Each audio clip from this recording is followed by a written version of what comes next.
किसी ने कहा पूतना का नाम अच्छा था, बोले पूतना, पूत यानी पवित्र, ना माने जो नहीं है, नाम भी अच्छा नहीं है।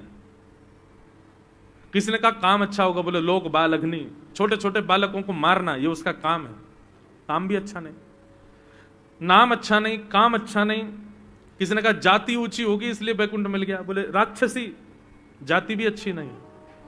तो किसी ने कहा पूतना काम नाम जाति अच्छी नहीं थी लेकिन पवित्र भोजन करने वाली रही होगी, तो कहते हैं रुधिरासन, छोटे बालकों का खून पीती थी, ये उसका भोजन था।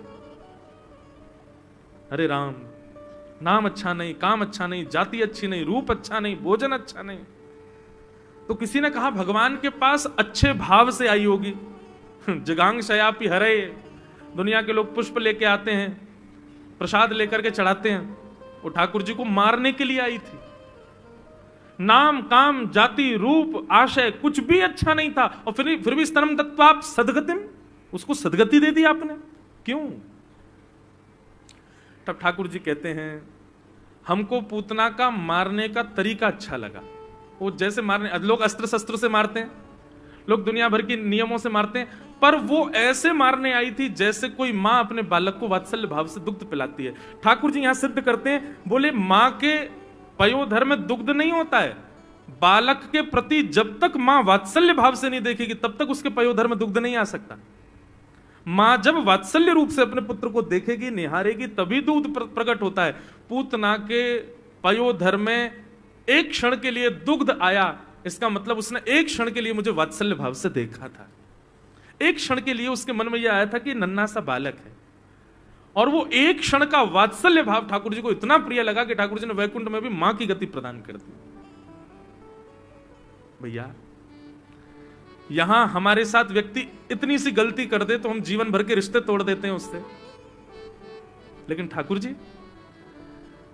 जी के विपरीत सारी स्थिति थी पूतना की, लेकिन इतना सा एक अच्छा गुण किया उसने। एक क्षण के लिए बस सोचो, विचार करो, एक क्षण के लिए बस ठाकुर जी को लेकर के बस भावना भी ये रही होगी कि थोड़ा दुग्ध इनके मुख में जाए, तो थोड़ा वात्सल्य भाव से देखा तब दुग्ध आया, इसी भाव से ठाकुर जी रीझ गए, सदगति प्रदान कर दी। भैया आपको यदि स्वभाव बनाना है ना तो इनके जैसा बना। कितना अच्छा स्वभाव है ठाकुर जी का। हम नौकरों पे चिल्लाते रहते हैं, क्यों? दाल में नमक नहीं डाला, ये नहीं डाला, वो नहीं डाला, बेचारा अगले दिन बढ़िया बनाता, फिर चिल्लाते हैं। उसने कहा सेठ जी आज भी खराब है क्या दाल? बोले नहीं आज तो बढ़िया बनी है। फिर आप चिल्ला क्यों रहे हो? बोले मैं इसलिए चिल्ला रहा हूं, तूने कल क्यों बिगाड़ी थी? आज तो बढ़िया बनाई है, कल क्यों बिगाड़ दी थी? हम लोग कैसे हैं बंधु? ठाकुर जी के आगे टिकने लायक भी नहीं है हम लोग। ठाकुर जी का स्वभाव देखो, केवल उसकी एक भाव पर ठाकुर जी रीझ गए। जननी की गति दई पूतना कुपेल, हमारी ब्रज भाषा का एक पद है, ब्रज भाषा में ही है। जननी की गति दई पूतना कुपेल, और विष देने आई पाई मुक्ति ठेलम ठेल, विष देने आई पाई मुक्ति ठेलम ठेल। खुले स्वर्ग के किवाड़, स्वर्ग के किवाड़। हाँ भैया प्रेम ने दिया की सदा उल्टी बहे धार, कौन पावे आपको पार। प्रेम ने दिया की सदा उल्टी बहे धार। ठाकुर जी के मन की पता नहीं चलती कभी कभी। जीवन भर का भजन कहो तो स्वीकार ना करें आपका, और किसी महापापी के एक क्षण के स्नेह पर इतने रीझ जाएं कि उसको सब कुछ न्योछावर कर दें। इसलिए 24 घंटा कुछ ना कुछ ऐसा स्नेह प्रदान करते रहो, पता नहीं किस पर रीझ जाएं ठाकुर जी, पता नहीं कौन सा अच्छा। एक सदन कसाई की कथा आती है कि वो शालिग्राम जी को भार समझ करके उठा लाया। वो तोलते हैं ना तराजू में, एक तरफ रखते हैं भार को, क्या बोलते हैं उसको? बाट है, सब जगह अलग बोलते हैं भाई। हाँ बाट। अब वो बाट समझ करके शालिग्राम जी उठा ला, उसको नहीं पता शालिग्राम जी हैं। अच्छा बाट समझ करके रखता था, ये भी चलो ठीक है, लेकिन दूसरी तरफ तोलता किसको था? मांस को। मांस तोलता था ठाकुर जी को रख के, उसको पता ही नहीं था कि ये भगवान है। और जैसे ही तराजू उठाता, मांस तोलता, वो ठाकुर जी को उठाओ, किसी भाव से ठाकुर जी को रिझाते ही रहो। कौन सा भाव अच्छा लग जाए क्या पता। महाराज रामानुज स्वामी जी महाराज, हमारे रामानुजाचार्य जी जगन्नाथपुरी गए। जगन्नाथपुरी में जाकर के रामानुज स्वामी जी ने देखा वहां के उड़िया पंडा, उड़िया पुजारी, वो ना तो आचार विचार किसी चीज का पालन नहीं करते, हरि हरि बोल लो, हरि हरि बोल लो करके जगन्नाथ जी के आगे नाचते रहते हैं। यहां पान भी दब रहा है और उसी से सेवा भी चल रही है ठाकुर जी की। रामानुजाचार्य जी बोलिए ठीक नहीं है भैया, परब्रह्म परमात्मा साक्षात जगन्नाथ जी, उनकी नियम से सेवा होनी चाहिए। और रामानुजाचार्य जी हजारों शिष्यों के संग गए और सारे पंडा पुजारी उड़िया जितने थे सबको कहा भैया आप लोग सब बाहर विराजो, मंदिर की साफ सफाई होगी, नियम कानून से ठाकुर जी की सेवा चलेगी। सारे पंडाओं को बाहर कर दिया, बेचारे कुछ नहीं बोले, आचार्य से क्या बोल सकते हैं। ठाकुर जी भी कुछ नहीं बोले, ठाकुर जी भी आचार्य के सामने मौन रहते हैं। अब तो सवेरे समय से जगन्नाथ जी के कपाट खुलते हैं, समय से भोग आता है, समय से नैवेद्य होता है, समय से आरती होती है, समय से मंदिर बंद होता है, सब कुछ बिल्कुल नियम कानून से चलने लगा, विधि विधान से होने लगा। 3 दिन के अंदर जगन्नाथ जी की जो सुंदर विग्रह था वो दुबला पतला हो गया, सूख गए ठाकुर जी। एक दिन रामानुजाचार्य जी बोले जय जय, अब देखो कितनी बढ़िया सेवा चल रही है, साफ सुथरा आपका मंदिर, बिल्कुल नियम से, बिल्कुल सब कायदे से, वेद मंत्रोच्चारण के द्वारा आपकी आरती पूजा आदि सब होती है, विधि विधान से सब चल रहा है ना। ठाकुर जी बोले हमने आपको दक्षिण भारत दे तो रखा, आप वहां पे हमारी खूब नियम से पूजा करो, हम कुछ कह थोड़ी रहे हैं आपको, ये स्थान रहने दो ना। ये बेचारे प्रेमी भक्त हमारे ये ऐसे मटक मटक के गोविंद गोविंद कहकर के हमारे सामने गाते हैं, हमको बहुत अच्छा लगता है, हमको इनकी सेवा यहीं पर ऐसे ही बढ़िया लग रही है, आप ऐसे करने दो ना इनको। अब नियम कानून, आप दक्षिण में श्रीरंगम है, तिरुपति बालाजी हैं, पद्मनाभ स्वामी हैं, वरदराज भगवान हैं, इतने सारे मंदिर है, वहां नियम चलाइए, अभी जगन्नाथपुरी में इन्हीं के नियम से होने दीजिए। रामानुजाचार्य जी बोले देखिए हम आचार्य हैं, हम आपको भी डांट सकते हैं, जैसे हम कहेंगे वैसे सेवा होगी आपकी, ये कोई मनमानी सेवा नहीं चलेगी, यहां पर चुपचाप बैठे रहिए। जगन्नाथ जी चुप हो गए, बोले क्या बोले, आचार्य से कुछ नहीं कह सकते। रात्रि में शयन करा करके रामानुज स्वामी जी अपने सब शिष्यों के साथ सोने चले गए, तो बलभद्र जी, सुभद्रा जी, जगन्नाथ जी, सुदर्शन जी, गरुण जी सब एक संग बैठ गए, आपस में मीटिंग हो रही सबकी। ठाकुर जी बोले बिल्कुल मन नहीं लग रहा हमारा तो। बलराम जी बोले अब क्या करें, अब जब बलराम जी के ही अवतार है रामानुज स्वामी जी, बोले क्या करें, हमारे तो अवतार हैं, हम तो कुछ कह ही नहीं सकते, हमारा अंश है वो। सुभद्रा जी बोली हम तो वैसी छोटी हैं, हम क्या कहेंगे उनसे। जगन्नाथ जी के नेत्रों में आंसू आ गए, बोले मुझे रामानुज स्वामी जी बहुत प्रिय हैं, मुझे उनकी सेवा बहुत अच्छी लगती है, लेकिन जगन्नाथपुरी में मुझे ये भोले भाले उड़ियाओं की सेवा ही अच्छी लगती है, ये दाल भात ही खवाते हैं 365 दिन, मुझे उसी में ही सुख मिलता है। अब कैसे समझाऊं मैं अब यहां तो एकादशी और करनी पड़ रही हमको। तब भगवान बोले एक काम करो, हे गरुण जी इधर आओ, रामानुज स्वामी जी और उनके सारे भक्त सो रहे हैं, तुम विशाल रूप धारण करो और सबको अपनी कमर पर सोते हुओं को ही लिटा दो, सोते हुओं को ही अपने कमर पर लेकर के दक्षिण भारत छोड़ आओ। और गरुण जी महाराज ने जगन्नाथ जी की आज्ञा मानी, रात में सो रहे थे रामानुज स्वामी जी और उनके सब शिष्यगण, सबको अपने कंधे पर ऐसे धरा कि महाराज किसी को पता नहीं चला कि हम उठ गए, सब सोते हुए ही अपने कंधे पर सुला लिए और लेकर के गरुण जी महाराज सीधे दक्षिण भारत आ गए और श्रीरंगम में, तिरुचिरापल्ली श्रीरंगम में आकर के सबको व्यवस्थित सुला दिया, वापस लौट गए। गरुण जी की गति कितनी तेज है पता है आपको, गरुण जी कितनी द्रुत गति से चलते हैं। दुनिया में सबसे तेज चलने वाली वस्तु है मन, मन से तेज कोई नहीं चलता, लेकिन कहते हैं गरुण जी मन को भी पीछे छोड़ देते हैं, इतनी द्रुत गति से चलते हैं। आपको यहां से हैदराबाद जाने में 3 घंटे लगते हैं, लेकिन मन को 4 मीनार पहुंचने में 1 सेकंड भी नहीं लगेगा, 1 सेकंड में पहुंच जाएगा। आप बैठे रहो तांदूर में, मन पहुंच जाएगा। लेकिन गरुड़ जी उससे भी तेज चलते हैं। तुरंत गए महाराज रामानुज स्वामी जी आदि सबको सुला दिया, वापस आकर के द्वार खोल दिए, सारे उड़िया भक्तों को अंदर बुला लिया। रामानुज स्वामी जी रात्रि में सोए, सवेरे उठे तो देखा महाराज ये तो स्थान ही बदल गया, सब कुछ अस्त व्यस्त। कहां आ गए भैया? सब लोग एक दूसरे से पूछने लगे कहां है, कहां है, कहां है। तभी मुख्य द्वार खुला, शेष नाग पर श्री रंगनाथ भगवान पौड़े हैं, मंद मंद मुस्कुरा रहे हैं। रामानुज स्वामी जी बोले जय जय, ये क्या किया आपने? बोले अब आप यहीं रहो, वहां उन्हीं को सेवा करने दो, उसी में ही आनंद आ रहा है, हम हमारे जगन्नाथ विग्रह को उसी सेवा में सुख मिल रहा है। ठाकुर जी को कब क्या भा जाए क्या कह सकते हैं हम? किस भाव पर ठाकुर जी रीझ जाएं कैसे बता सकते हैं हम?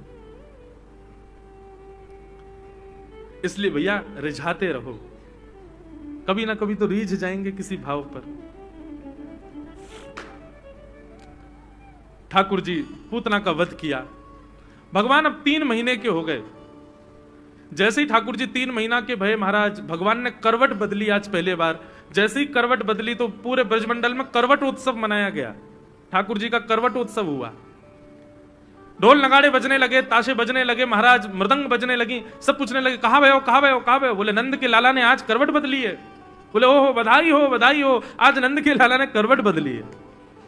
ऐसा भैया ब्रजमंडल पूरे दिन ताड़े रहते हैं ठाकुर जी को। ठाकुर जी मुख से आ भी करें तो बधाई कब जाती है। बोले आज नंद के लाला ने आ कियो है। ऐसा उत्सव पूरे ब्रजमंडल में बन रहा है। ठाकुर जी के आसपास बालक बच्चे आकर के खड़े हो जाते हैं। ठाकुर जी अपने हाथ पांव चलाते हैं। किसी के अगर गलती से भी हाथ ठाकुर जी का छुप जाता है, वो बालक 3 दिन तक अपना गाल नहीं धोता। बोले क्यों, लाला ने अपने हाथ पे छू दिया मुझे। किसी पर ठाकुर जी का चरण पड़ जाए तो महाराज उस स्थान पर चंदन लगा के घूमता है। बोले क्यों, चंदन काय को गाल पे काय को लगाया। बोले अरे अरे नंद जी के लाला ने यहां चरण मारो मेरे। ऐसा प्रेम ठाकुर जी को प्रदान कर रहे हैं कि परब्रह्म जगत नियंता जगदाधार त्रिलोकीनाथ भगवान भी रीझ गए ब्रजवासियों से। कितना प्रेम। ठाकुर जी का करवट उत्सव हुआ। एक बैलगाड़ी के नीचे कपड़ा बांध करके यशोदा मैया ने लाला को सुवाए दियो और चली गई भीतर उत्सव मनावे। ठाकुर जी सो रहे थे, इतने में ही सक्टासुर नाम का एक दैत्य आ गया। बैलगाड़ी के ऊपर आकर के बैठा। भगवान ने जैसे ही देखा सक्टासुर आया है, तुरंत अपना बाम चरण उठा करके लंबा किया और बेग से पूरा पीछे करके और जैसे ही मारा, 3 बार बैलगाड़ी आकाश में उल्टी सीधी हुई और नीचे आकर के गिरी। सक्टासुर का वध हो गया। जोर की आवाज हुई, सारे ब्रजवासी दौड़े, यशोदा मैया दौड़ी। जाकर के देखा तो बैलगाड़ी उल्टी पड़ी है, टूटी पड़ी है और बैलगाड़ी में जितने मटकों में दही आदि रखा था सब फैल गया और उसके बीच में नन्हे से गोपाल जी करवट बदल रहे हैं। यशोदा मैया ने जाकर के अपने लाला को गोद में भर लियो। सब लोग पूछने लगे भैया ये बैलगाड़ी कैसे गिर गई, ये कैसे भयो। कोई हवा नहीं आई, कोई आंधी नहीं आई, कोई दूर दूर तक कोई बैल नहीं आया, कोई गैया नहीं आई जी, कैसे पलट गई। सुखदेव जी कहते हैं राजा परीक्षित तभी वहां खेल रहे छोटे छोटे बालक यशोदा मैया के पास गए और मैया से जाके बोले मैया हम बताएं कैसे पलट गई बैलगाड़ी। बोले हाँ बताओ। बोले 13,100 लाला है ना, जाने अपनो पाम लंबो कियो, इतनो लंबो कियो मैया, इतनो लंबो कियो, इतनो लंबो कियो और लंबो करके यानी पीछे करके जैसे ही मारी ना, सोई बैलगाड़ी यूं 3 बार चकरा खा करके पलट गई। यशोदा मैया की गोद में लाल जी बैठे हैं। मैया बोली यहां पे आइयो। जैसे ही वो पास गयो, मैया ने एक दियो वाक्य। झूठ बोले, नेक सो मेरो कोमल सो लाला, रुई जैसो मेरो लाला और बाने इतनो लंबो पाम कियो बैलगाड़ी पलट गई। झूठ बोले मोते बाबड़ो, मजाक करवे आगो है। बालक बोलो मैया तेरी सौगंध खा के कह रहा हूं मैंने अपनी आंखन से देखी। अच्छा मेरी सौगंध और खावे, यहां पे दोबारा एक और दियो मैया ने। झूठ बोले। ठाकुर जी किलकिल करके हंस रहे, बोले बच्चा तो सच ही बोल रहे, मैया मान नहीं रही है। सुखदेव जी कहते हैं परीक्षित अप्रेमयम बलम तस्य बालकस्य नते विदुः। छोटे छोटे बालक तो सच कह रहे हैं लेकिन यशोदा मैया स्वीकार नहीं कर रही है ना, मेरो लाला ना कर सके, मेरो तो कोमल सो लाला कैसे कर सके। मैं कहा करता हूं बंधुओं कथा में, प्रेम में आपका प्रभुत्व स्वीकार नहीं किया जाता, प्रेम में आपकी पदवी स्वीकार नहीं की जाती, प्रेम में आप कौन हो, कितने श्रेष्ठ हो, इसको भुलाया जाता है, तभी प्रेम होता है। पदवी देख करके, श्रेष्ठताएं देख करके, उपयोगिताएं देख करके जब आपसे प्रेम किया जाता है तो वो आकर्षण होता है, प्रेम नहीं। ठाकुर जी अपने प्रभुत्व को छुपा रहे हैं, प्रकट नहीं कर रहे हैं इन ब्रजवासियों के आगे, उसको छुपा रहे हैं। अच्छा ये केवल द्वापर युग में ठाकुर जी ने किया, ऐसा भ्रम मत पालिएगा आप, आज भी ठाकुर जी ऐसा करते हैं। हमारे कलयुग में अष्ट सखा हुए, उन सखाओं में एक सखा हुए ठाकुर जी के जिनका नाम था गोविंद दास। क्या नाम था? गोविंद दास। इनका पहले नाम था गोविंद स्वामी, बाद में हो गया गोविंद दास। इनका पहले नाम गोविंद स्वामी था, लेकिन जब ये गोकुल आ गए, ठाकुर जी की शरण ग्रहण कर ली, तो इन्होंने अपना नाम बदल लिया, गोविंद स्वामी से गोविंद दास कर लिया। और गोविंद स्वामी के चरित्र में आता है कि एक बार इनके गांव के लोग इनसे मिलने के लिए आए और उन्होंने आकर के पूरे गोकुल में पूछा गोविंद स्वामी कहाँ है, गोविंद स्वामी कहाँ है। पूछते पूछते गोविंद स्वामी के पास ही आ गए। बोले आपने गोविंद स्वामी को देखा? तो गोविंद स्वामी बोले वो तो 3-4 वर्ष पहले मर गो, पधार गए हो। स्वयं गोविंद स्वामी बोले वो तो 3-4 वर्ष पहले पधार गए हो। गांव के लोग बेचारे रोने लग गए, अरे राम हमारे घर को, हमारे गांव को बालक बेचारो यहाँ पे आयो, मर गो बेचारो। बोले हाँ मर गए हो। अच्छा भैया ठीक है, अब कहा करें, होनी को कौन टाल सके। अच्छा ये बताओ ये गोविंद स्वामी ने जिनसे दीक्षा ली वो गुसाई जी कहाँ हैं? बोलो वो सामने बैठे वहां पे। सब लोग गए, गुसाई जी को जाकर के प्रणाम किया। गुसाई जी से बोले हम गोविंद स्वामी के गांव से आए हैं, बहुत बुरा भयो, हमारे यहाँ को बालक तुम्हारे यहाँ आयो, आके मर गो बेचारो। गुसाई जी बोले किसने कहा गोविंद स्वामी मर गए? बोले एक आदमी मिलो, वो बोलो 4-5 वर्ष पहले गोविंद स्वामी तो मर गए। गुसाई जी बोले अरे नहीं किसी ने ऐसी बेका दिया है। कौन बोला आपको? बोले वो दूर बैठो का यमुना जी पे। गुसाई जी ने देखा, बोले अरे वही तो गोविंद स्वामी हैं।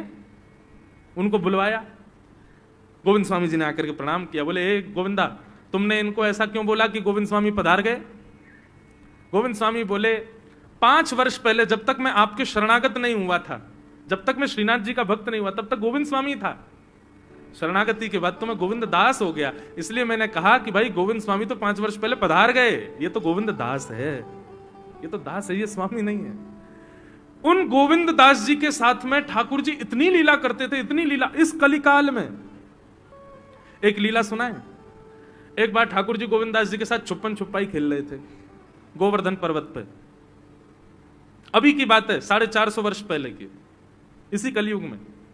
तो राजभोग मतलब दोपहर की प्रसादी के बाद ठाकुर जी के कपाट बंद हो जाते हैं और शाम 4-5 बजे खुलते हैं। आज भी ब्रज में ये नियम है। अच्छा उसका मतलब ये नहीं है कि ठाकुर जी भोजन करके सो गए, नहीं, राजभोग पाके ठाकुर जी फिर अपने सखाओं के साथ गैया चराने जाते हैं। इसलिए हमारे ब्रज के सारे मंदिर बंद होते हैं कि अब ठाकुर जी गैया चरावे गए हैं, शाम को लौट के आएंगे तब दर्शन होंगे। इसलिए सारे मंदिर 12:30-1 बजे तक बंद हो जाते हैं। तो राजभोग के बाद श्रीनाथ जी का मंदिर बंद हुआ। सोई श्रीनाथ जी गोविंद स्वामी और कुछ सखाओं के साथ खेलने निकल जाते गोवर्धन पर्वत पर। आज गोविंद स्वामी बोले लाला छुपन छुपाई खेलेंगे। ठाकुर जी बोले ठीक है। और जैसे ही छुपन छुपाई खेलने लगे महाराज, तो पहली डायन गोविंद दास जी की आई। बोले सब छुप जाओ, मैं 10 तक गिनती गिनूंगा फिर ढूंढूंगा। ठीक है। अब कोई महाराज वृक्षन के पीछे चलोगो, ठाकुर जी एक वृक्ष के ऊपर चढ़ गए, कोई गुफा में चलोगो, कोई कहीं चले गए, और गोविंद दास जी गिनती गिनना है 1 2 3 4 5 6 7 8 9 10। 10 गिनती पूरी हुई तो गोविंद दास जी ढूंढने निकले। लेकिन सबसे सरल था ठाकुर जी को ढूंढना। क्यों? इतना इत्र लगाते हैं ठाकुर जी की जहां से भी जाते हैं वो जगह महक जाती पूरी।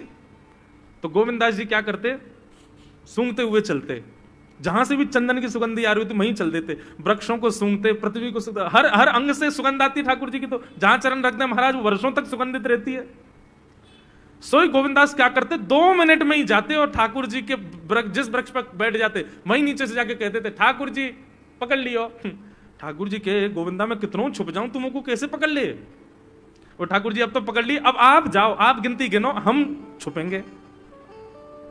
ठाकुर जी बोले ठीक है।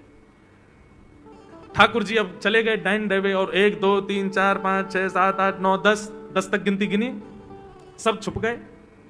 अब ठाकुर जी थोड़ी देर तो ढूंढते रहे, ढूंढते ठाकुर जी गए थक। बोले जे तो मिलेगा ही ना गोविंदा, पतो ना कहां जाके छुप गए, मिले ही ना रो।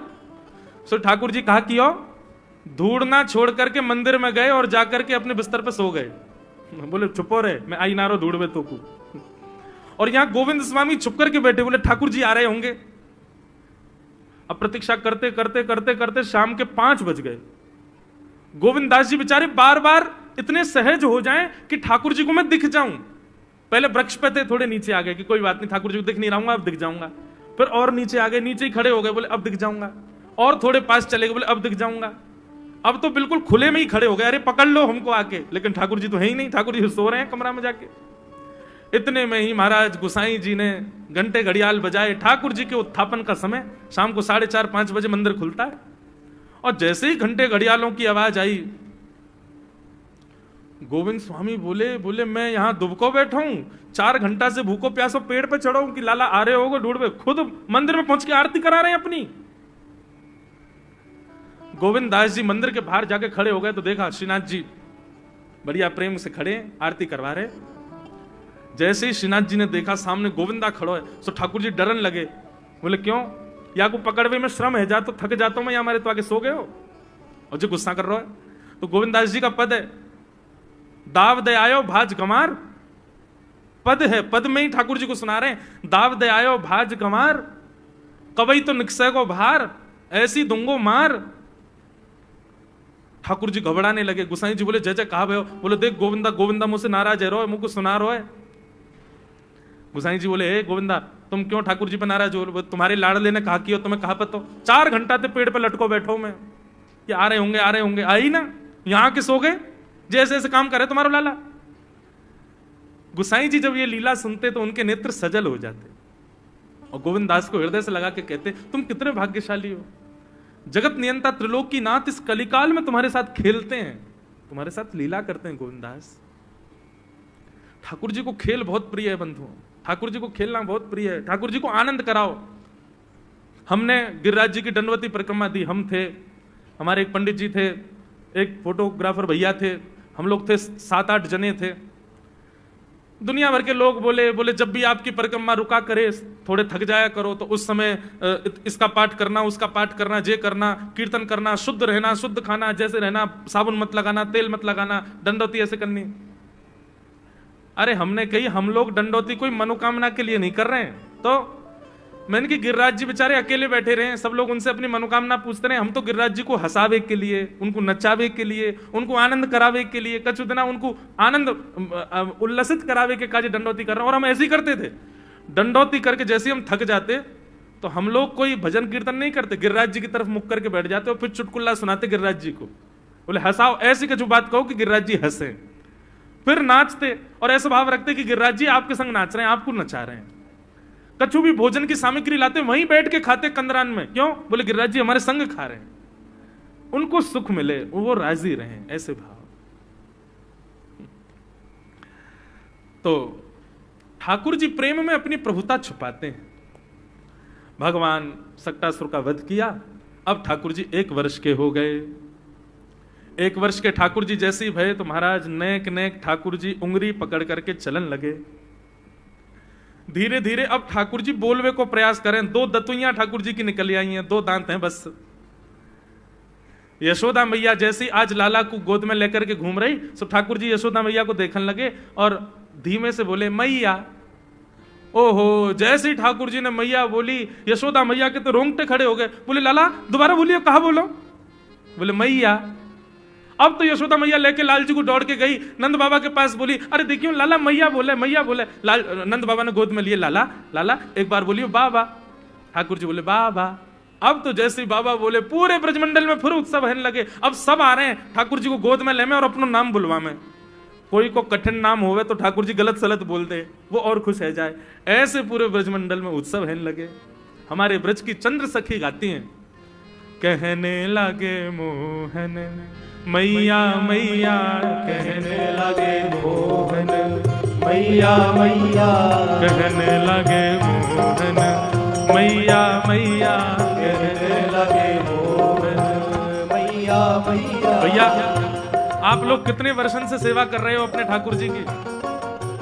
आपके ठाकुर जी ने आपको नाम बोलो कभी? आपका नाम उच्चारण करके कभी पुकारा? नहीं। हम आप सब लोगों को संतोष कैसे हो जाता है? ठाकुर जी से प्रार्थना करो, आप कुछ मत करो, एक बार ने पुकारते दो, हमें बुलाते ले ठाकुर जी, फिर जो आनंद आवेगा भैया। हे कहने लगे मोहन मैया मैया, कहने लगे मोहन मैया मैया, कहने लगे मोहन मैया मैया, कहने लगे मोहन मैया मैया। पितानंद सो बाबा रे बाबा, पितानंद सो बाबा रे बाबा, पितानंद सो बाबा रे बाबा, पितानंद सो बाबा रे बाबा। और हलधर सो भैया, और हलधर सो भैया, और हलधर सो भैया भैया भैया, कहने लगे मोहन मैया मैया, मैया मैया कहने लगे मोहन मैया मैया, कहने लगे मोहन। करताल बजा के गाओ, बोल बाल कृष्ण लाल की।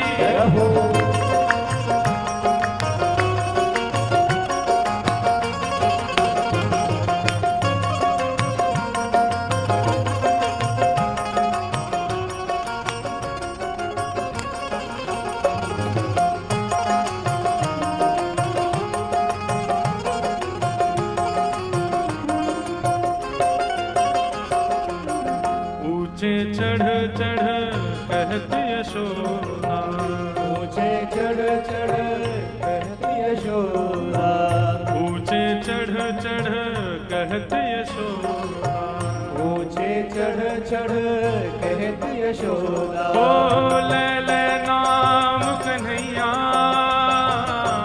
ले ले नाम कन्हैया,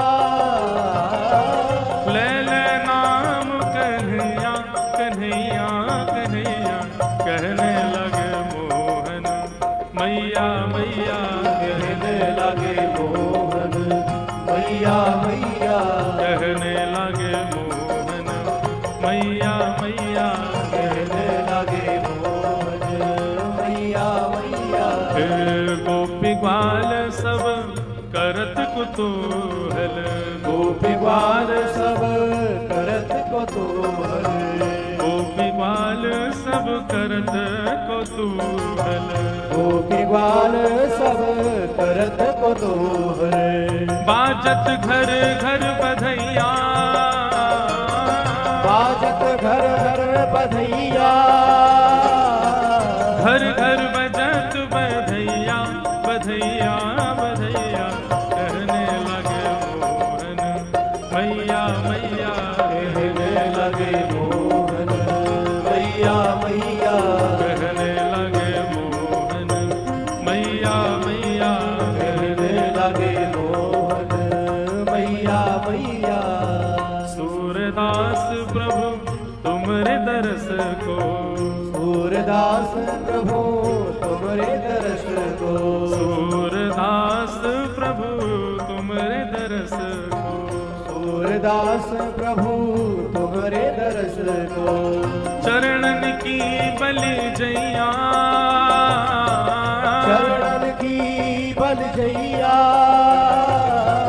चरणन की बल जैया जैया जैया, कहने लगे मोहन मैया मैया, कहने लगे मोहन मैया मैया, कहने लगे मोहन मैया मैया, कहने लगे मोहन मैया मैया, कहने लगे मोहन मैया मैया, कहने लगे मोहन मैया मैया, कहने लगे मोहन मैया मैया, कहने लगे मोहन मैया मैया।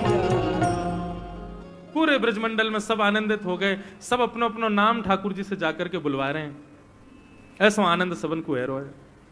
अब ठाकुर जी 1 वर्ष के है गए, लेकिन अभी तक नामकरण संस्कार न भयो। तब ब्रजमंडल में श्री गर्गाचार्य जी महाराज आए और गर्गाचार्य जी सो नंद बाबा ने प्रार्थना करी कि हमारे कुल पुरोहित तो श्री सांडिल्य मुनि हैं, पर सांडिल्य मुनि कहीं व्यस्त हैं, हम आपसे प्रार्थना करें हमारे लाला को नामकरण कर दो। गर्गाचार्य जी बोले निश्चित करेंगे, लेकिन नंद बाबा आप अपने लाला के जितने भी उत्सव खुले में करते हो, आप देखो हर बार राक्षस आ जाते हैं। आप सारे उत्सवों का इतना ढिंडोरा पीट देते हो, मथुरा तक खबर पहुंच जाती है। अब नामकरण का उत्सव करोगे फिर कोई राक्षस आ जाएगा। यशोदा मैया बोली पड़ोसी को भी नहीं बुलाएंगे, लेकिन हमारे लाला को नामकरण करो। तो भगवान का बड़ा गोपनीय रीति से नामकरण हुआ। और कहां हुआ?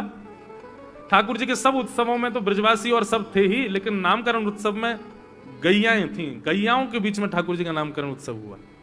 बंधुओं, प्रयास करो, जब तक बालक माता पिता के आश्रय में आश्रित है, जब तक स्वच्छंद नहीं हुआ, तब तक उसके सारे श्रेष्ठ कर्मों का प्रारंभ गौशाला में करो। जैसे कि नामकरण संस्कार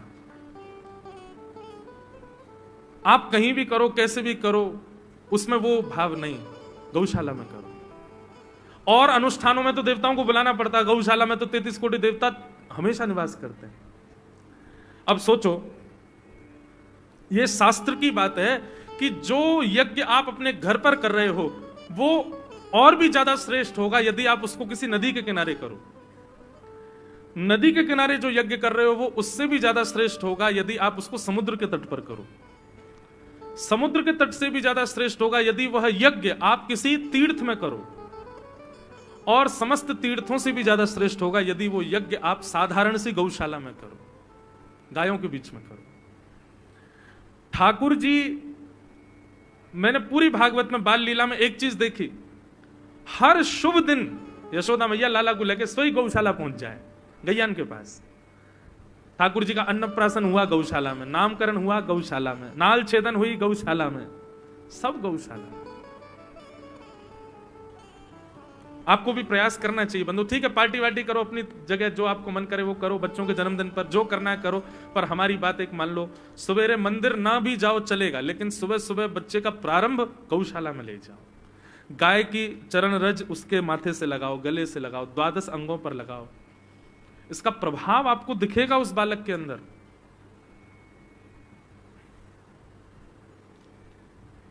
ठाकुर जी का नामकरण गौशाला में।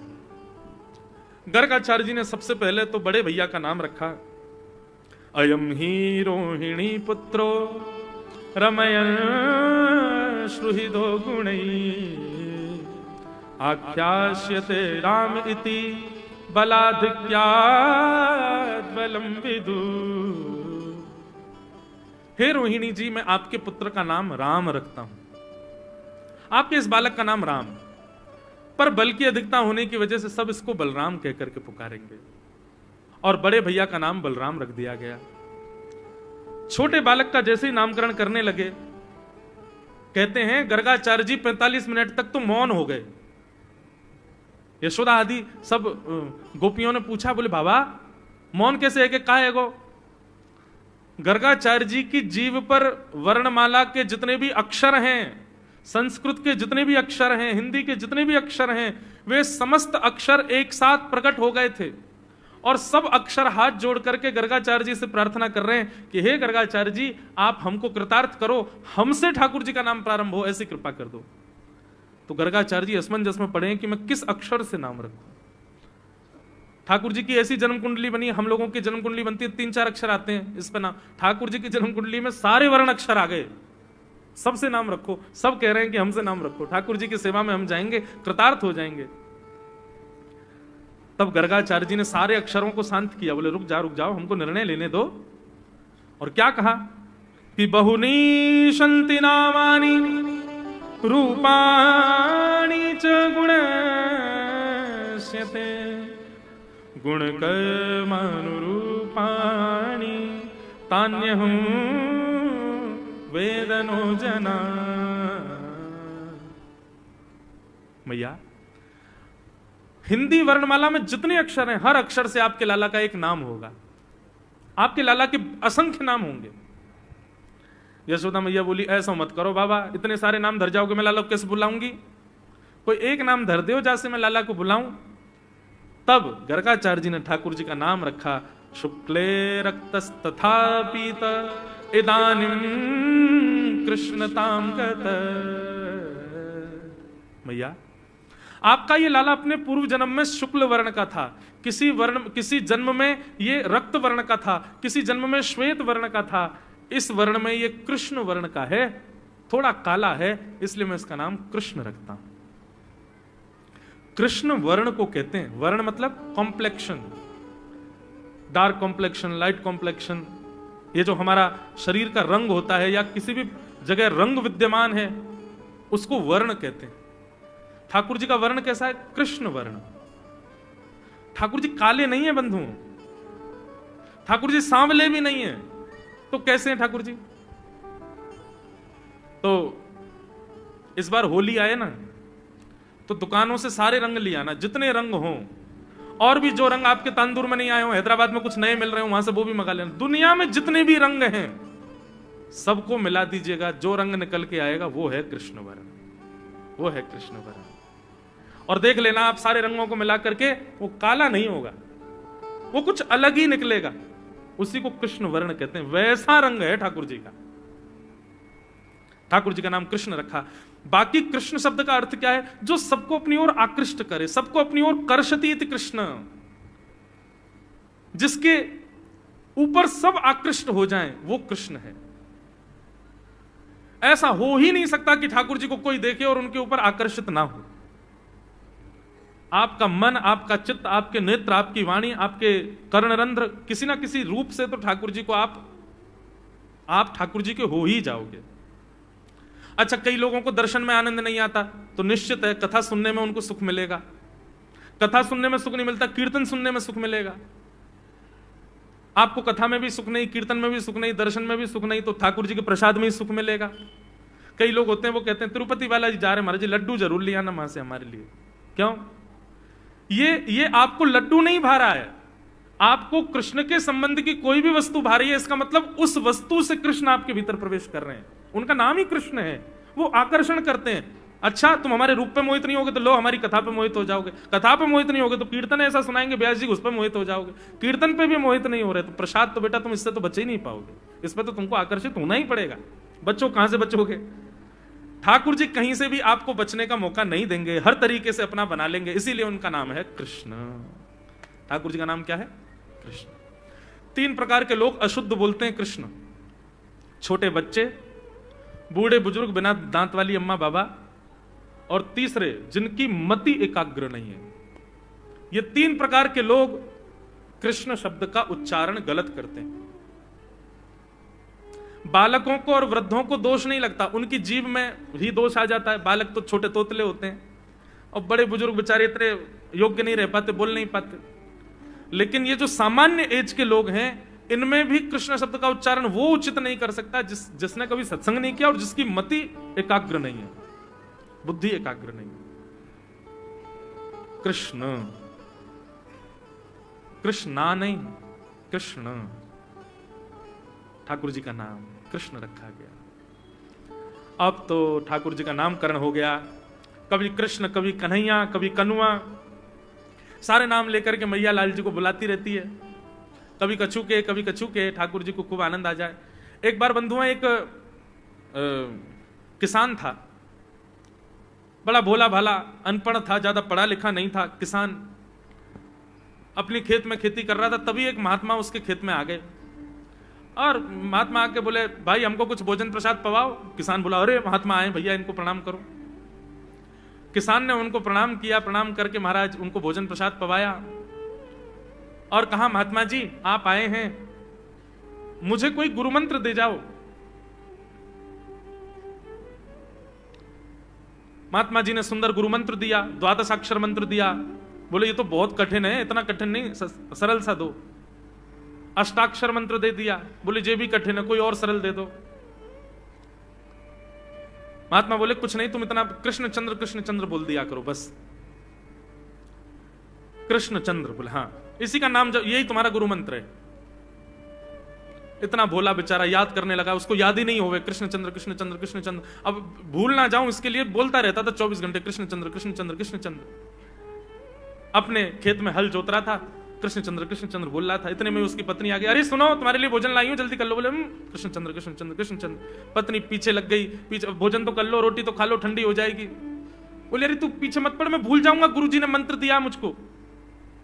पत्नी बोली अच्छा एक काम करो, आप भोजन कर आओ, तब तक आपके नाम को मैं रट लेती हूँ, मैं उसको संभाल लूंगी, पर जैसे आप आओगे फिर आपको सुना दूंगी, आप कर लेना। वो ठीक है।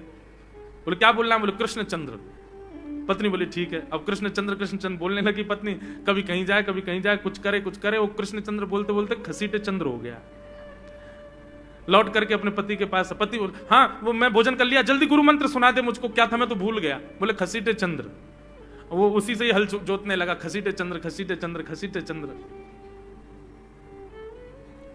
आकाश में वैकुंठ में बैठे हुए वैकुंठनाथ भगवान प्रसन्न हो गए और प्रसन्न होकर के बोले लक्ष्मी जी हम जा रहे हैं। बोले कहां? बोले एक किसान का उद्धार करने जा रहे हैं, उसको वैकुंठ लेके आएंगे।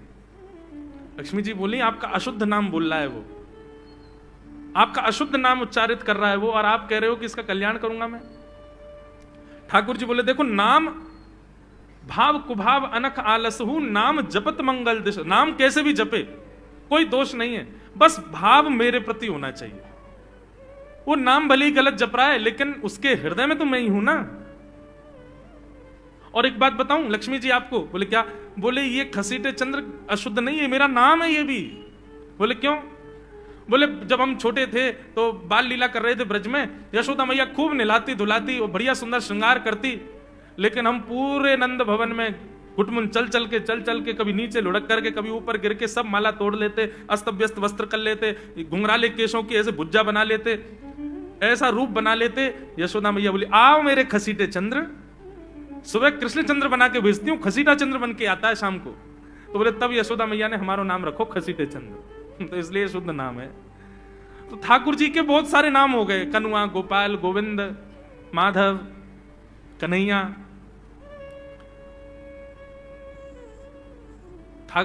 यशोदा जी का प्रिय नाम है कन्हैया। मैया लाल जी को इसी नाम से पुकारती है। ठाकुर जी अब धीरे धीरे 3.5 वर्ष के हो गए, और जैसे ही 3.5 वर्ष के भय महाराज, मानो जैसे उनके शरीर में स्प्रिंग एक्टिवेट हो गई हो। इतना ऊधम मचाते हैं, इतना ऊधम मचाते हैं, पूरी गोकुल की नाक में दम कर रखा ठाकुर जी ने।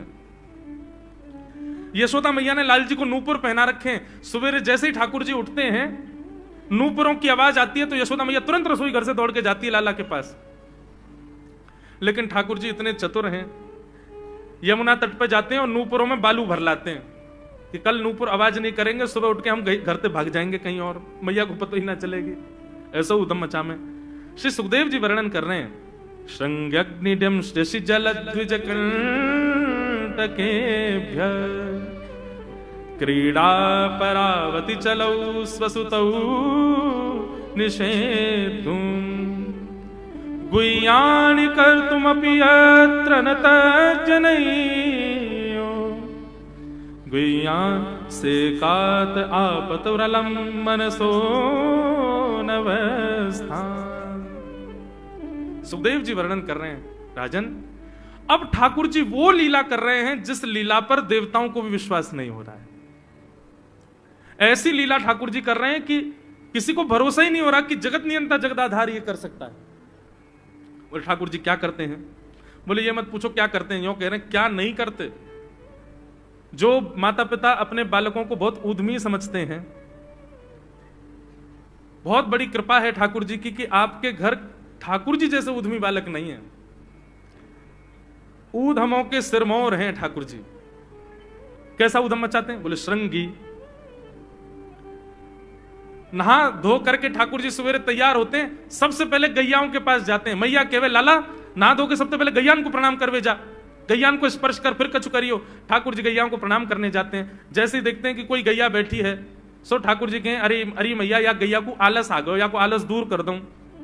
सो बैठी हुई गैया के ठाकुर जी सींग पकड़ लेते हैं और सींग पकड़ करके अपनी ओर खींचते हैं। दूसरी तरफ से सींग बलराम जी पकड़ लेते हैं। अब ऐसे सींग पकड़ करके ऐसे ऐसे गैया के सींग हिलाते हैं।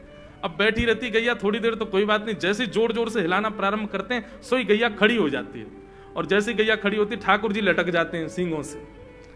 अब ठाकुर जी को तो बढ़िया झूला बन गया, गैया की सींगन पर झूल रहे हैं। थोड़ी देर तो गैया इधर से उधर ठाकुर जी को झुलाती रहती है, लेकिन थोड़ी देर बाद जैसे ही ठाकुर जी की पकड़ कमजोर होती है, गैया को पता चल जाए कि अब लाला गिरवे वार है, तो गैया भी इतनी चतुर कि वो गोबर में ही जाके खड़ी हो गए। ठाकुर जी कहे नहीं आगे कुछ चल, मैं गोबर में है जाऊंगा। गैया कि ना अब तो मैं यहीं खड़ी रहूंगी, तुम गोबर में ही गिरो। और सोई ठाकुर जी को हाथ छूट जा, मैया मैया बचाइयो, देख जे गैया मुझको गोबर में फेंक रही है। अब मैया जब तक बचावे आवे तब तक तो लाल जी के हाथ छूट जाएं और ठाकुर जी गले गले तक गोबर के ढेर में जाके गिर जाएं। पर यशोदा मैया निकाले, कितनों सजाए लो, कितनों ए लाला तू वैसे ही कारो, ऊपर से मैं तुमको बढ़िया सुंदर बना के रखूं, लेकिन तू घूम फिर गया गोबर में ही आके चौं खेले। मुंह को तो लगे तू पूर्व जन्म को सूकर दिखे। ठाकुर जी मंद मंद मुस्कुरा रहे, हाँ भैया जे बड़ा भगवान को अवतार भयो ना, जाने पृथ्वी की रक्षा करी हिरण्याक्ष से। भैया बोली हाँ वो मैं ही तो हतो, मैं जय जय हूं मैया, वो बड़ा भगवान ही जय जय, वही जय जय तेरे यहाँ लाला बन के आयो है। यशोदा मैया के बात ने मत बनाए कर, नेक नेक बड़ो है गयो, बोलवो सीखो, ऐसी बात बनावे, जय जय बोले अपने आप पे, नहावे धोवे है ना है, मुंह पहुंचे ना है, मैं जय जय हूं। ऐसी मधुर लीला ठाकुर जी कर रहे हैं। आकाश में 33 कोटि देवता ये लीला देख करके अपने नेत्रों पर विश्वास नहीं कर रहे। ऐसे मधुर ठाकुर जी। श्रृंगी अग्नि ड्यमष्टि। एक दिन नंद भवन में गैया ब्याह गई। जैसे ही गैया ब्याई, ठाकुर जी जैसे ही गैया ब्याती है तो ठाकुर जी वहीं खड़े हो जाते हैं। और बंधुओं, शास्त्रों में आज्ञा है कि गाय जब ब्याह रही हो, बछड़े को जन्म दे रही हो या बछिया को जन्म दे रही हो, उस समय गैया जो होती है वो दो मुखी हो जाती है। एक मुख तो सामने है, और जब जन्म देती है तो बछड़ा या बछिया उसका मुख जब बाहर आता है तो दो मुखी हो जाती है। ऐसी दो मुखी गैया की जब आप परिक्रमा करते हो तो पूरे ब्रह्मांड की परिक्रमा का फल प्राप्त होता है। तो ठाकुर जी का नियम है, नंद बाबा की उंगली पकड़ के खड़े रहे। जैसे ही गैया ब्यावे वारी हो तो वाकू सहलाते रहे। जैसे ही गैया ब्यावे वारी हो, जैसे ही बछड़ा बाहर आवे, सोई ठाकुर जी वाकी परिक्रमा कर ले। परिक्रमा करके दंडवत प्रणाम करें, वाकू वाकी चरण रज को माथे से लगा में, और बछड़ा जन्म ले सो वाकू नवा में दुआ में, वाकू अपने गरे से लगा में। एक दिन ठाकुर जी जोर जोर से रोने लगे। बछड़ा जैसे ही जन्म लियो बछड़ा ने, ठाकुर जी रोने लगे। नंद बाबा शांत करा में नहीं माने, बलराम जी ने शांत करायो नहीं माने। यशोदा मैया गोद में लेके बैठी, बोले लाला का भयो, तू रो क्यों रोए? बोले मैया मेरे संग बहुत बुरा भयो। यशोदा मैया बोली कहा भयो? बोले गैया के बछड़ा ने जन्म लियो। मैया बोली तो वाह बछड़ा को मैंने मुंह खोल कर देखो, वाह के सबरे दांत निकल आए। मेरे जन्म को 3 साल है गए, अभी तक 4 ही दांत निकले मैया। बहु टूट जाए, दमष्टि रो रहे हैं अपने दांतन को, मेरे दांत चौना निकल रहे सबरे। वाह बछड़ा के जन्म लेते ही सबरे दांत आ गए, मेरे दांत चौने ही आ रहे हैं। यशोदा मैया ऐसी मधुर बात सुनकर के लाल जी को हृदय से, फिर झूठी झूठी कहती, मैया कहती लाला तू दूध ना पीवे ना, पूरे दिन मक्खन खावे, मक्खन चिकनो होवे, दांत निकले चिकनो है कि सुई पेट में चलो जाए, तू दूध पिए कर। कबहू भड़ेगी चोटी मैया मोरी, कबहू भड़ेगी चोटी। कभी अपनी चोटी पकड़ के रोते, मैया मेरी चोटी चौना भर रही। बलराम की चोटी देखो कैसी नागिन जैसी चोटी है वाकई, और मेरी चोटी कैसी है मैया, नेक सी पतरी सी। मैया बोले लाला तू दूध ना पीवे, दूध ते चोटी बड़े, बलराम में देखिए ऐसा जग भर के दूध पीवे। सो ठाकुर जी दूध को पात्र हाथ में ले में, अपनी चोटी खोल ले में, और फिर चोटी पकड़ करके दूध पी में, और दूध पीते पीते नापते रहे कितनी बड़ी भई की ना भई अभी। ऐसी मधुर लीला ठाकुर जी करते हैं। ऐसी लीलाएं हैं ठाकुर जी की कि उन लीलाओं को सुनकर के जो ज्ञान के मार्ग को नहीं समझ पाते, जो वैराग्य के मार्ग को नहीं समझ पाते, जो ज्ञान और वैराग्य से ठाकुर जी को प्राप्त नहीं कर पाते, वो इन लीलाओं से ठाकुर जी के हो ही जाएंगे। ऐसी लीला है। और क्या करते हैं ठाकुर जी? बोले द्विजकंटकेभ्य। इतनी मधुर लीला है ठाकुर जी की। नंद भवन से सुबह सुबह निकल जाते हैं, और राह चलता कोई भी हो अपरिचित, यदि वो साधु है, यदि वो कोई वैष्णव है, यदि वो कोई भजनानंदी है, तो ठाकुर जी उसके पास चले जाते हैं, और पास जाके पता क्या बोलते हैं? अरे तुम यहां डोल रहे हो? बोले भैया कौन हो तुम? अरे जी सब बाद में पूछियो, हम तो यूं कह रहे तुम यहां घूम रहे हो, नंद बाबा तुम्हारी मां बात देख रहे हैं, नंद बाबा तुम्हारा इंतजार कर रहे हैं। किसी से भी? बोले काय को कर रहे हैं भैया इंतजार? अरे आपके काजे यशोदा मैया ने 56 भोग बनाए हैं, और यशोदा मैया तो थाली सजा के बैठी है, आप घर जाओगे तब आपको प्रेम से प्रसाद पवाएंगे, फिर दक्षिणाओं देंगे। अरे जल्दी करो, देरी मत करो, जल्दी नंद भवन पहुंच जाओ। रोज 150 से 200 अपरिचित वैष्णव संत साधु नंद भवन आते हैं, और सब आकर के कहते हैं यशोदा मैया आप हमारी प्रतीक्षा कर रही थी, लाओ प्रसाद पवाओ। यशोदा मैया बोली मैं कौन ने कही आपसे? बोले आपको लाला बोल रहा हूं कि यशोदा मैया तो ये कह रही। यशोदा मैया जैसे तैसे पवा देती, दक्षिणा देती, रात में लाला से कहती चोरे लाला तू सबंते यूं क्यों कहते मैं प्रतीक्षा कर रही? मैया एक तो मैं अपने घर में सब तीर्थन को भेजता हूं, ये संत महात्मा चलते फिरते तीर्थ है मैया, इनको जितना ऐसा कि अपने घर बुलाना चाहिए, इनको प्रसाद पवाना चाहिए, या हमारे गोकुल में आवे वाले सब संतन को खोज खोज के मैं तो तेरे पास भेजूं, ताकि तू ने रसोई घर में लगेगी, भोजन प्रसाद ही बनावेगी और बढ़िया संतन को पवावेगी, तो तेरे घर में सबरे तीर्थ आ जाएंगे मैया। ऐसा प्रेम। एक दिन ठाकुर जी के अब मित्र बन गए। कौन है मित्र?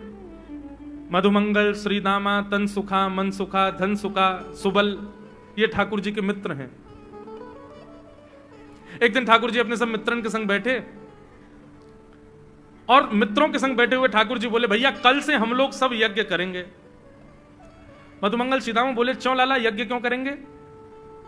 अरे नंद बाबा रोज अग्निहोत्र करें, मैंने उनसे पूछी अग्निहोत्र करवे ते कहा हुए, तो नंद बाबा बोले अग्निहोत्र करवे ते मन चाही वस्तु प्राप्त हो जाए, अग्निदेव प्रदान करें। ठाकुर जी के सब सखा बोले लाला तू काहे को करेगा अग्निहोत्र? बोले अग्निहोत्र करेंगे, अग्निदेव को प्रसन्न करके कहेंगे हमारी सुंदर सी बहू आ जाए, बस हमारा ब्याह हो जाए। अग्निदेव की प्रतीक्षा करें, अग्निदेव को प्रतिष्ठान करेंगे। सब श्रीदामा मधुमंगल 3.5 वर्ष के हैं ठाकुर जी। सोचो 3.5 वर्ष के ठाकुर जी, सखा कितने बड़े बड़े होंगे। नेक्स्ट से सबरे सखा बैठ गए, सूखे पत्ता इकट्ठे करके अग्नि प्रज्वलित कर ली, सूखे पत्तान को चूरो बना के आपस में बांट लियो। ठाकुर जी आचार्य बन के बैठ गए और बोले सुनो मैं मंत्र बोलूंगा और जैसे ही कहूं स्वाहा सबरे डालियो, और नेक भी यदि तुमने चूक करी ना, नेक भी मैंने स्वाहा बोली और तुमने नहीं डालो तो फिर मोते मत कहियो। यदि तुम्हारी पत्नी कांडी आ जाए, एक हाथे लूली आ जाए, लंगड़ी आ जाए तो समय पर स्वाहा करना पड़ेगा। सब ग्वाल बाल बोले जो कहेगा लाला सो करेंगे, तू करवा। ठाकुर जी ओम नम नम नम स्वाहा, सब स्वाहा सब एक संग डालते हैं। श्री रामा तू देरी ते डाले, देख लियो लंगड़ी आ जाएगी तेरी बहू, अग्निदेव को प्रसन्न करो। इस प्रकार ठाकुर जी सब ग्वाल बालों के संग खेलते हैं। ग्वाल बाल बोले लाला यज्ञ तो है गयो, अब ब्राह्मणन को भोजन के काजे बुलाओ, यज्ञ के बाद ब्राह्मण भोज होना चाहिए। सोई ठाकुर जी अपने सब ग्वाल बालों की उंगली पकड़ करके पूरे गोकुल में जाते हैं, ब्राह्मणों के घर जाकर के कहते हैं आज नंद भवन में बढ़िया उत्सव भयो है, बढ़िया यज्ञ भयो है, भोजन के काजे शाम को आपको परिवार सहित आनो है। सबन को निमंत्रण दिया मैं। अब महाराज नंद भवन से जब निमंत्रण आता है तो ब्राह्मण लोग ब्राह्मणी से कहते हैं कि आज चूल्हा मत जलाना। क्यों? अरे नंद भवन में भोजन की सूचना मिलती है तो 3 दिन से भूखे रहते हैं ब्राह्मण। क्यों? इतना खवाएंगे नंद बाबा, इतना खवाएंगी यशोदा मैया कि पेट भर जाएगा, 2 दिन तक भूख भी ना लगेगी, इतना भोजन करना पड़े। ए ब्राह्मणी चूल्हा मत जलाई और सुन नमक को पानी और दे दे। नमक को पानी पी पी करके भूख बढ़ाते हैं अपनी। बोले शाम को जाएंगे और बढ़िया चकाचक महाराज 56 भोग पाएंगे। शाम का समय हुआ, सैकड़ों हजारों ब्राह्मण आकर के नंद भवन के बाहर खड़े हो गए। यशोदा मैया ने अटारी से जैसे ही देखा इतने सारे ब्राह्मण, यशोदा मैया उतर करके आई, बोली आओ भगवान पधारो, सबन को जय श्री कृष्ण, सबन को प्रणाम। जे बताओ आज मेरे द्वार पर आप सबन को एक साथ आने को कारण कहा है?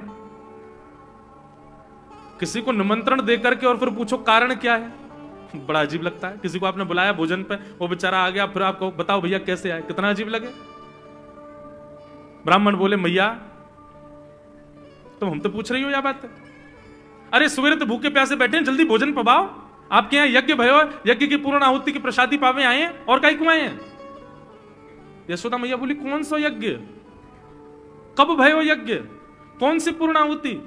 ऐसा कछुना भयो हमारे यहाँ, आप लोगों को कोई गलत जानकारी मिली है, कौन ने कही आपते? ब्राह्मणों के नेत्रों में आंसू आ गए। बोले मैया एक तो हम सवेरे से भूखे, ऊपर से ब्राह्मणी से मना और कर आए कि तू चूल्हा मत जलाइयो। ब्राह्मणी भी बाट निहार रही है कि डिब्बा में लेके आएंगे हमारे काजे भी भोजन।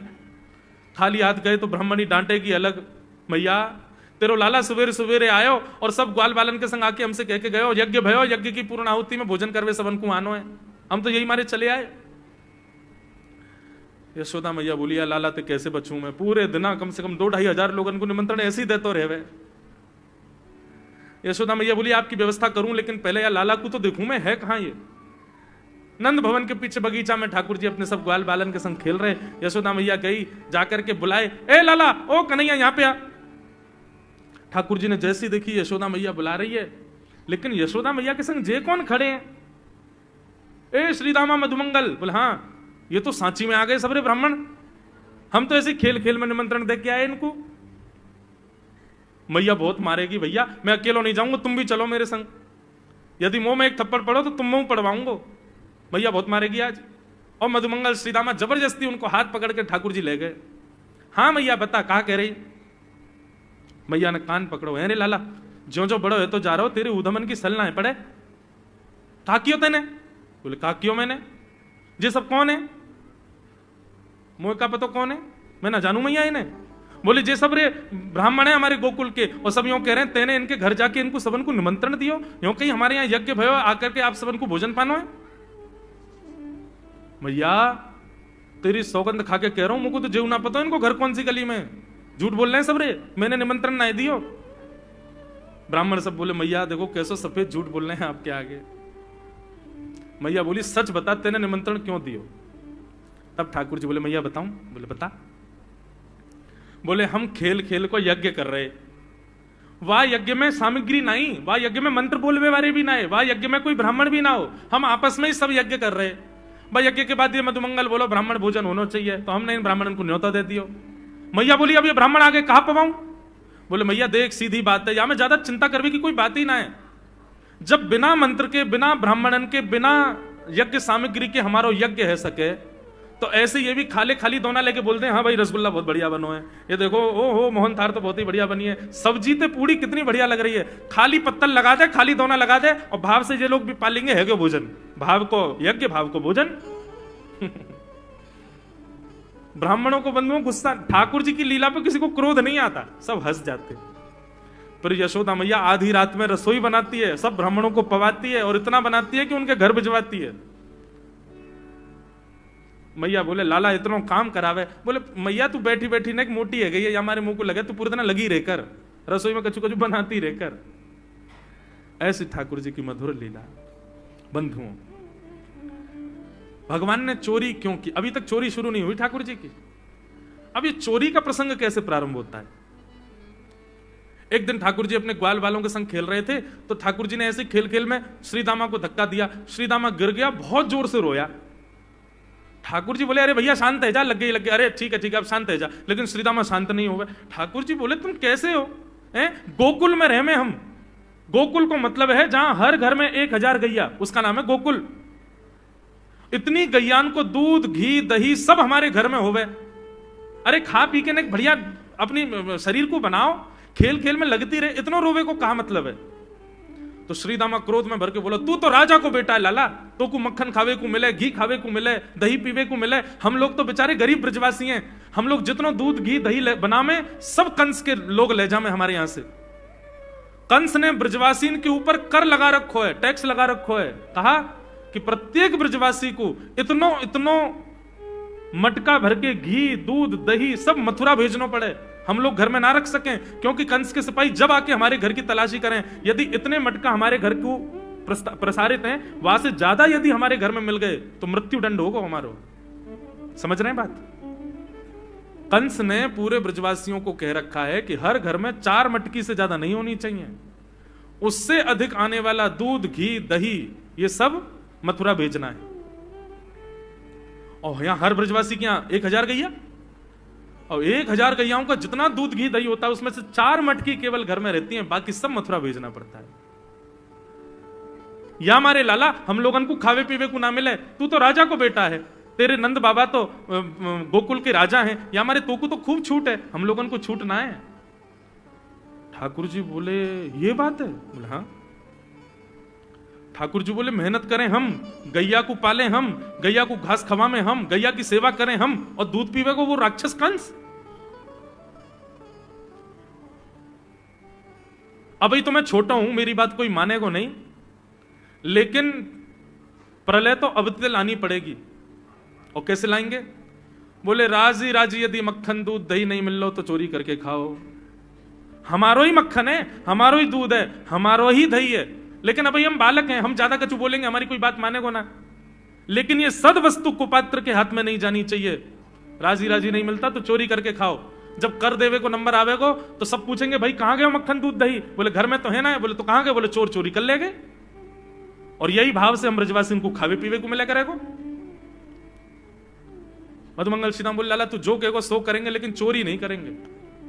ठाकुर जी बोले तो ठीक है, कल से तुम लोग अलग खेलो, मैं और दाऊ दादा अलग खेलेंगे, हमारे संग मत खेलना। मधुमंगल सीताराम बोले अरे लाला तू ना जाने, मैया यो के लाला जो चाहे करियो, चोरी मत करियो, चोरी करवे तो ब्याह ना होवे। ठाकुर जी बोले ब्याह की पड़ रही है तो है ब्याह ना होवे।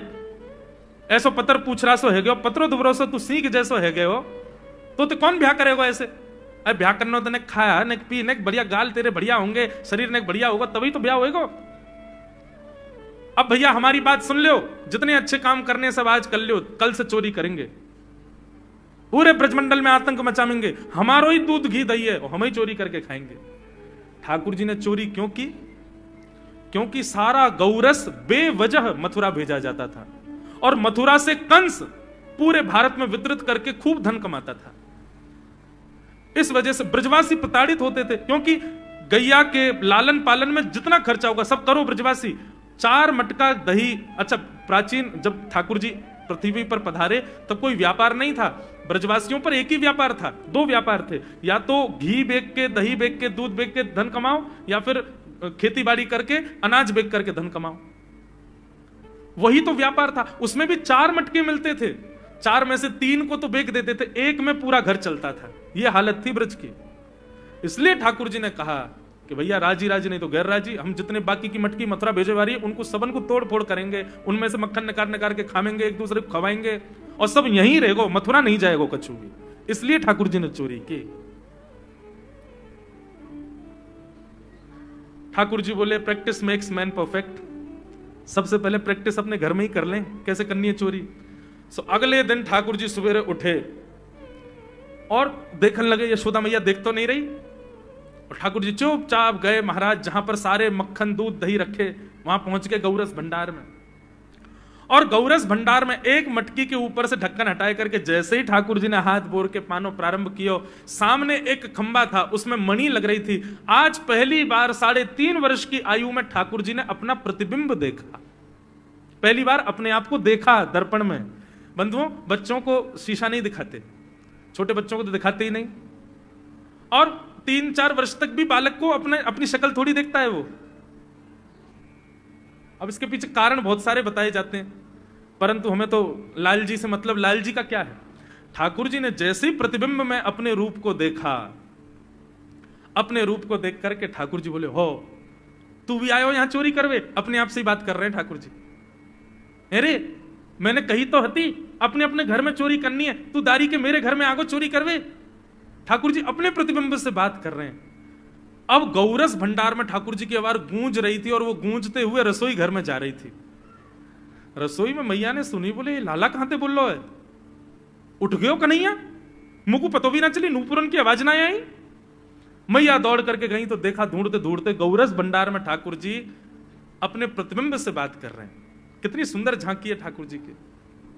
ठाकुर जी मक्खन पा रहे हैं। बोले अच्छा अब आ तो गयो है यहां पे, लेकिन सुन चुपचाप चोरी करके भाग जाइयो, मेरी मैया बहुत मारेगी तो को। बाकू यदि पता चल गई तू चोरी कर रहा है तो को उखलते बांध देगी, मेरी मैया बहुत मारेगी, चुपचाप चोरी कर और निकलने यहां से। ठाकुर जी चोरी की बात कर रहे थे, यशोदा मैया ने पीछे से सुनी, लाला ओ कन्हैया। ठाकुर जी घबरा गए, मैया कैसे आ गई। हाँ मैया, कौन सी बात कर रहा है तू। अरे मैया देख हमारे घर में चोर घुसायो है। अपने प्रतिबिंब को दिखा करके ठाकुर जी कह रहे हैं, देख मैया हमारे घर में चोर घुसायो, जे चोरी कर रहा हो हमारे यहाँ के मक्खन की, तो मैया को पकड़वे आयो हूं। नन्हे से गोपाल जी, बहुत मधुर लीला। मैया हंस भी रही है और क्रोध भी कर रही। बोले अच्छा जो चोरी कर रहा हो। बोले हाँ। चल याकू तो मैं पकड़ लूंगी, लेकिन जे बता तेरे हाथ में मक्खन कैसे लगो, तू तो याकू पकड़वे आयो ना।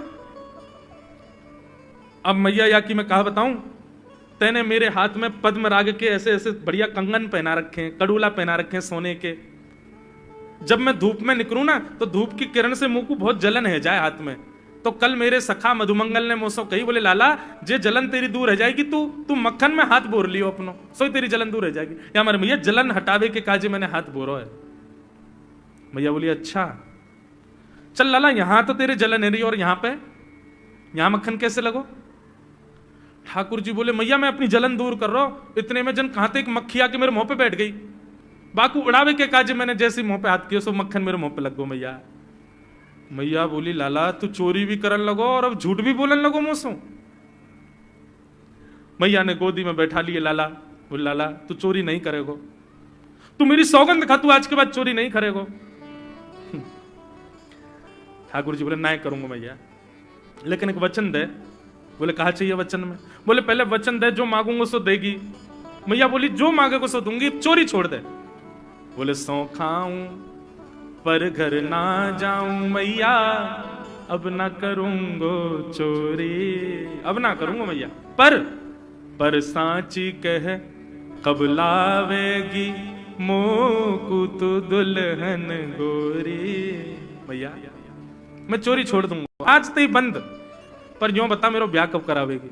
मैया बोली लाला तू अभी नेक सो तो है, छोटो सो तो है, नेक बड़ो है, जा फिर तेरो ब्याह कर दूंगी। और ये ब्याह की तू कौन सिखावे तो ब्याह की बात? बोले मैया ये श्रीदामा मोकू भरतो रे पूरे दिन, तू ब्याह कर ले, तेरी उम्र है गई, बुढ़ापा आ जाएगा। मैया बोली या मधुमंगल है तो मैं बताऊंगी, है 3.5 बरस के छोरा तो करो बुढ़ापा आ जाएगा।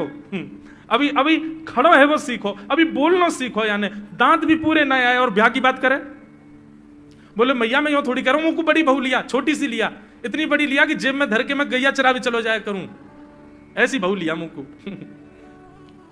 मैया बोली कैसी बहू चाहिए तो को बताइए ने, और तू जाने बहू कौन थे के? मैया बोले हाँ मैं जानू। ठाकुर जी बोले मैं जानू मैं बहू कौन थे के? बोले जैसे नंद बाबा की तू बहू है ऐसी मेरी बहू आ जाएगी। बहुत मधुर लीला है, ऐसी ठाकुर जी लीला करते हैं। ठाकुर जी ने ग्वाल बालों से कहा भैया मिशन फेल हो गया, घर में तो चोरी नहीं कर पाए हम, अब दूसरे इनके घर में दावे बोलो। एक दिन महाराज ठाकुर जी का जब आतंक खूब बढ़ गया गोकुल में, सब गोपियों ने जाकर के मैया से शिकायत करी है। वत्सान मुंचन क्वचित समय क्रोश संजात हास स्तेयम स्वाद्वद्धिपयः कल्पितैस्तेययोगै मरकान भोक्षण विभजति सचेन्नात्रिभाण्डं भिनत्ति द्रव्यालाभे सग्रह कुपितो यात्युपक्रोशतोकान्। सब गोपियों ने जाकर के मैया से शिकायत करी, बोले मैया अपने लाला को संभाल लियो, नहीं तो कावदना हम देख लेंगी और फिर हमसे मत कहियो कि तेने मेरे लाला से यूं क्यों कही। मैया बोली कहा क्यों मेरे लाला ने? गोपी बोली ये बस सुन लो और यूं बताइयो कहा ना करे तुम्हारो लाला। देख वे मैं 3.5 बरस को है, बाकी पेट में इतनी बड़ी बड़ी दाढ़ी है बाकी, मतलब ओ नंद रानी तेरो लाला जबर भयोरी, मेरी मटकी उलट के पलट गयोरी, नंद रानी तेरो लाला जबर भयोरी। जबर मतलब अब सुगड़ है गयो है, नेक बलवान है गयो है, सब जानकारी है या कुछ छोटो बालक मत समझियो। गोपियों ने जाकर के अपनी अपनी दुख दर्द सुनाए मैया को। मैया बोली अरे भैया मेरे लाला को मक्खन की कोई कमी थोड़ी है, मेरे लाला को दूध की कोई कमी थोड़ी है, मेरो लाला चाहे तो मक्खन से नहावे, दूध में नहावे, इतना मक्खन दूध दही मेरे घर पे, तुम्हारे यहां क्यों चोरी करेगो? अरे कई बार बालकन को अपने घर को भोजन बढ़िया ना लगे, दूसरे के घर को बढ़िया लगे, अगर बार ने तुम्हारे यहाँ के नेकात मक्खन खा लिया तो वहां इतना रो क्यों रही हो? मैया आपको अपनो लाला बहुत सीधो लगे ना, हम बताएं कहा करे तुम्हारा लाला? बोले स्वयं खावे हमको कोई दिक्कत नहीं, लेकिन या की एक पूरी मंडली है और पूरी रजिस्टर्ड मंडली है, बाल गोपाल चौर प्रचार प्रसार मंडल, ये घर घर जाके चोरी करते हैं। और मैया तुम्हें कहा बताऊं, जैसे ही कोई गोपी के नयो बालक होवे ना तो तुम्हारो लाला पूरे मंडल के साथ आवे और वह लाला के सिर पे हाथ धर के, छोटे से बालक के सिर पे हाथ धर के बस 1 वर्ष की प्रतीक्षा, फिर तुम भी हमारी मंडली में आ जाओगे। पूरे गोकुल में भय है तुम्हारे लाला को। बोले स्वयं खावे, ग्वाल बालन को खवावे। मैया यहां तक भी बात समझ में आवे, ग्वाल बालन को खवावे, मरकान भूक्षण, यो नहीं कि नेकाद मक्खन बच जाए तो रहम करके हमारे काज छोड़ जाए, वाकू बंदरन को खवा दे। एक गोपी बोली मेरे यहां तो इतना मक्खन की स्वयं ने खा लियो, बालकन को खवाए दियो, बंदरन को फिर भी बच गयो तो भी छोड़ के नहीं गयो। बोले नात्री भांडम भिनत्ती, फोड़ गयो मटकी। और बोले मक्खन को कहा कियो? बोले पूरे घर में लेप लगा गयो, वाको पूरे घर में पहुंचा कर गयो मक्खन को।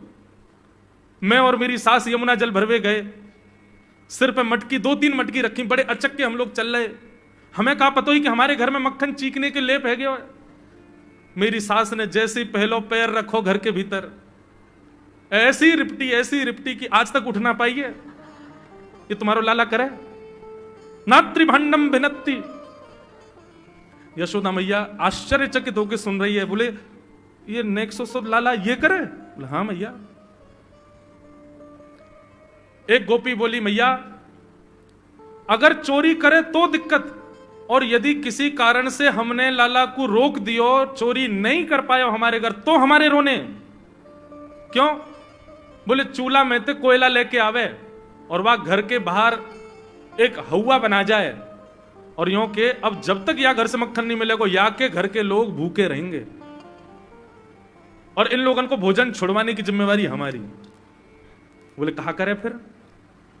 बोले मैया भोजन बनना होगा, चूल्हे पे भोजन रखो रहे, तो बाल बाल सब ताकते रहे कब भोजन बनने को समय आवेगो। जैसे ही कछु और काम करवे के काजे गोपी नेक उठ के जावे तो कहो तो बाकी कढ़ैया में खूब सारो पानी डाल जाएंगे, सब्जी ना बन पावेगी, आटे में नमक फेंक जाएंगे। एक गोपी बोली मेरे यहां जो कियो वो तो कोई के यहां ना कियो होगो। बोले कहा? बोले मेहनादी निवास्तव, मेहनादी निवास्तव। क्या किया? बोले मैया 3 दिन तक प्रयास किया तुम्हारे लाला ने, मेरे घर से चोरी नहीं कर पाए हो, तो टेढ़ी सी नजर करके बोलो कल तेरे घर में सब लोग भूखे रहेंगे, भोजन ही नहीं बनेगा तेरे यहां। मैंने कि लाला चल बात मत बना, भग जाए चल। और मैया माने वो कर दियो। बोले कहा कियो? बोले सवेरे सवेरे ब्रह्म मुहूर्त में हम लोग अन के उठवे से पहले तुम्हारो लाला आ गए हो, और कोई पहले बंधुआ रसोई कोई अंदर कमरे में नहीं, चौक में ही चूल्हा, वहीं बैठ करके सब बनाते खाते। बाहर चौक में चूल्हा के ऊपर आके बैठ गए हो, अपनी धोती वोती उतार दी और सब वहीं करे आयो। मैं अनादि निवास्तव। ये बात जैसे ही यशोदा मैया ने सुनी, बोले नहीं नहीं नहीं नहीं, झूठ बोल रही हो, मेरो लाला ऐसा ना कर सके। परीक्षित जी कथा सुनते सुनते बोले जय जय सुखदेव जी, क्या ये सत्य है? ठाकुर जी ने ऐसा किया? सुखदेव जी कहते हैं कुछ बातें सत्य हैं, कुछ गोपियां जबरदस्ती लगा के बोल रही हैं कि कहीं मैया डांटवे के काजे लाला को हमारे सामने बुला दे और हम लाला को दर्शन कर लें। ये गोपियां उल्हाने लेकर के लाला को देखने आई हैं। इनमें से कुछ बातें तो सत्य हैं, पर ये सब बातें इतनी सत्य नहीं है। ये सब तो जबरदस्ती गोपियां बोल रही हैं। क्यों? ताकि मैया नाराज हो जाए और लाला को हमारे सामने अभी डांटे तो रूठे भय लाला को मुख हम देख लेंगे। बहुत सारी लीलाएं हैं, मैंने कई तो अभी बताई नहीं है, इतने मधुर मधुर लीला ऊधम करते हैं ठाकुर जी। इस प्रकार ठाकुर जी पूरे ब्रजमंडल में गौ रस को चोरी करते हैं। वास्तव में मक्खन नहीं, ब्रजवासियों के मन को चुरा रहे हैं ठाकुर जी। सबकी एक ही आशा है, श्री कृष्ण श्री कृष्ण श्री कृष्ण। सुबह से शाम तक पूरा ब्रजमंडल केवल कृष्ण को देखने के लिए जीता है। ऐसी ठाकुर जी की मधुर लीला। एक दिन ठाकुर जी ने कोई लीला के माध्यम से घर की मटकी फोड़ दी, तो मैया ने पकड़ के ठाकुर जी ऊखल से बांध दिए। जैसे ही मैया ने ठाकुर जी ऊखल से बांधे,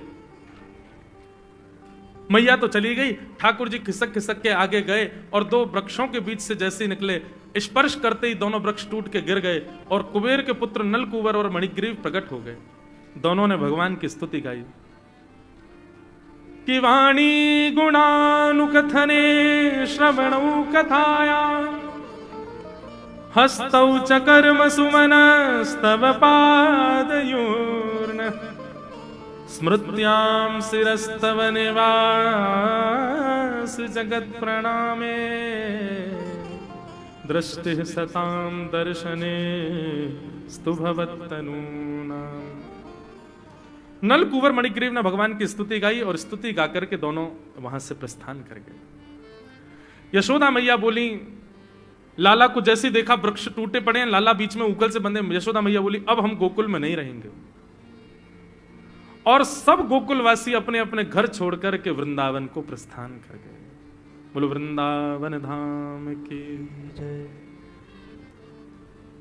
कि वनम वृंदावनम नाम पशव्यं नवकाननम गोप गोपी गवां सेव्यं पुण्याद्रे तृणवीरुधम।